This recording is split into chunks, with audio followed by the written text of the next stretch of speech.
Alors, on va revenir sur un grand classique du cinéma, Pierre Ninet, c'est Le Kid de Charlie Chaplin, un chef-d'œuvre du cinéma muet qui est sorti en 1921. Alors, c'est l'histoire d'un pauvre vitrier qui va recueillir une enfant abandonnée, un enfant abandonné d'ailleurs. C'est un film très personnel aussi, on va le comprendre, qui revient d'ailleurs sur l'enfance de Charlot lui-même. Et c'est ce que nous explique Kylian Mourcou. On regarde.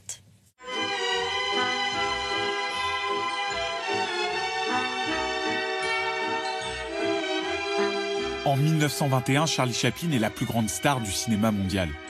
Le Britannique avait créé son personnage de Charlot 7 ans plus tôt et on était déjà à plus de 60 courts-métrages. Fort de ses succès, il décide de se lancer dans le tournage de son premier long-métrage, Le Kid. L'histoire d'un enfant abandonné qui trouve refuge auprès d'un vagabond. Revenons sur ce chef-d'œuvre du cinéma muet. Chaplin était né très pauvre. Il était né à Londres. Sa mère l'avait abandonné, non pas physiquement, mais elle avait perdu la raison. Et donc, il avait eu une enfance absolument misérable.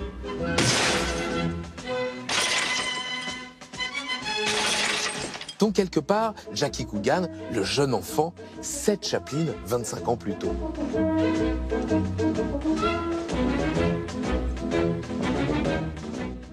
En même temps qu'il tournait Le Kid, Chaplin vivait un drame personnel. Il perd son enfant qui vient de naître 3 jours après sa naissance, quelques jours avant le début du tournage. Ça va enchaîner sur le divorce avec Mildred Harris. Enfin bref, c'est un truc assez terrible.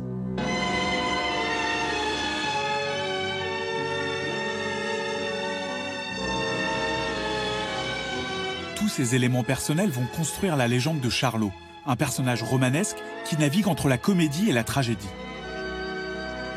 L'enfant abandonné, la mère qui recherche celui qu'elle a perdu par accident, l'amour né, filial né entre ce vagabond et cet enfant du hasard, et puis finalement le happy end. C'est vraiment le film où tous les malheurs et tous les bonheurs se retrouvent, évidemment, d'une manière absolument magistrale.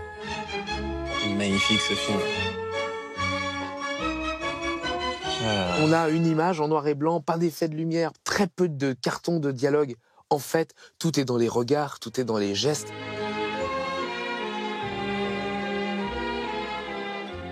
Et quelque part, je crois que c'est ça qui fait l'universalité du Kid, c'est que, contrairement au cinéma moderne, les quelques images que l'on garde du film, les quelques gags et les quelques idées simples, sont des idées tellement authentiques qu'elles ne peuvent que nous toucher directement au cœur.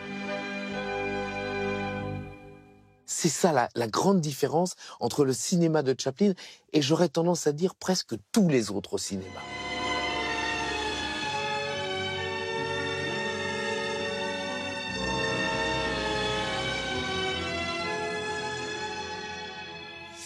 Un cinéma qui est différent de tous les autres, Pierre Ninet. Ah, c'est sûr. Moi, je suis très ému. À chaque fois que je vois des images de Chaplin, je trouve que c'est un artiste hors norme. Et comme je disais tout à l'heure, moi, ce qui peut-être me touche personnellement, c'est ce mélange, comme dans la vie, de tragédie et de comédie, si on sait le voir.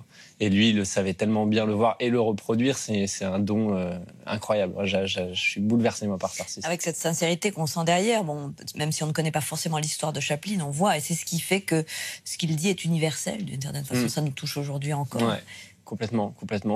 C'est magnifique. Puis il a su rester universel aussi. Cette première prise de parole dans les temps modernes, il me semble, où la première fois qu'on entend sa voix, tout le monde se demande dans quelle langue il va parler, est-ce qu'il va parler anglais, voilà. Et puis en fait, il chante une chanson avec des mots de toutes les langues et ça reste, encore une fois, il transforme l'essai, ça reste universel et pour toujours. Bien sûr. Alors, il a bercé un peu votre enfance, on l'a dit, mais il y en a eu d'autres, bien sûr, Hitchcock, Buster Keaton. Quelles sont vos grandes références au cinéma, par ces grands classiques-là? Il y a évidemment Martin Scorsese pour moi. Bon, je suis vraiment pas le seul, mais voilà. Jacques Audiard en France. J'adore l'univers de Amalric, les choix de DiCaprio. Voilà un petit peu pour... Donc c'est des gens avec qui vous aimeriez travailler, bien évidemment, sûr. Ouais, évidemment. Avec qui peut-être vous avez des projets de films. DiCaprio un peu moins, voilà. mais Amalric je désespère pas. Ah. non, mais j'aimerais bien, mais voilà, c'est bien, il faut garder des rêves en tête. Mais oui, il y a des projets en cours. et peut-être de réaliser vous-même un film. Oui, voilà, c'est ce que je vous disais tout à l'heure. L'idée, ce sera d'ici un an et demi, un film que j'écris depuis déjà 4-5 ans et qui justement parle aussi un peu de ce lien vraiment captivant entre la tragédie et la comédie. Voilà. Et c'est ce qu'on retrouve dans Sauver ou périr. C'est pas une comédie, mais il y a aussi de l'espoir dans ce film. Bien sûr, et de l'humour. Et de l'humour. Film de Frédéric Tellier avec Anaïs de Moustier qui est en salle depuis quelques jours. Merci infiniment, Pierre Ninet, d'être venu nous voir. Vous pouvez revoir cette émission sur notre site France TV, mais aussi demain à 13h. À 20h20, je vous retrouve pour un nouveau numéro d'Entrée libre avec notamment un hommage à Johnny Hallyday, disparu il y a tout juste un an.